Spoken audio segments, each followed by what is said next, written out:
আমাদেরকে এখানে passive form খুব বেশি ইউজ করতে হবে। তো ধরো একটা সেন্টেন্স আছে, ধরো কোম্পানি এক্স, লাইন গ্রাফে এরকম আছে, এরকম ধরো গ্রাফ আছে, তো সেই গ্রাফের ভিতরে লেখা আছে ফর এক্সাম্পল একটা কোম্পানি এক্স আর কোম্পানি ওয়াই, দুইটা কোম্পানি নিয়ে লেখা আছে। ওরা কি করছে, কোম্পানি এক্স আর কোম্পানি ওয়াই প্রডিউস করতেছে, কি প্রডিউস করতেছে, জিন্স। জিন্স প্রডিউস করে, ম্যানুফ্যাকচার করে। ধরো জিন্স ম্যানুফ্যাকচার করতেছে কে কে, কোম্পানি এক্স এবং company Y. Company X 20,000 jeans করছে 2000 সালে, কোম্পানি ওয়াই 1000 পিস করছে 2005 সালে। তো সেন্টেন্সের প্যাটার্নটা বোঝানোর জন্য আমি তোমাদেরকে একটা এক্সাম্পল দিলাম। এখন সেন্টেন্সের ক্ষেত্রে যে জিনিসটা করতে হয়, আমরা কি করি, company X produced 2000 pieces of jeans in 2000, sentence এটা গেল। পরেরটা যদি আমরা বলি কোম্পানি ওয়াই প্রডিউসড 10,000 জিন্সেস ইন 2005, হবে না।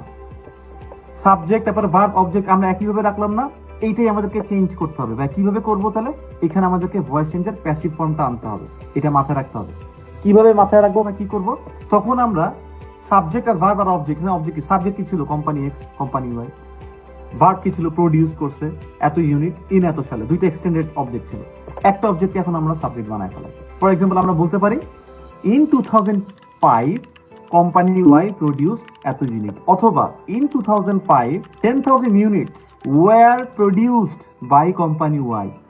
প্রথমে এটা লিখছিলাম company X produced 20,000 unit in 2000, company X ফার্স্টে রাখছি, কত ইউনিট প্রডিউস করছে মাঝখানে রাখছি, কত সালে করছে শেষে রাখছি।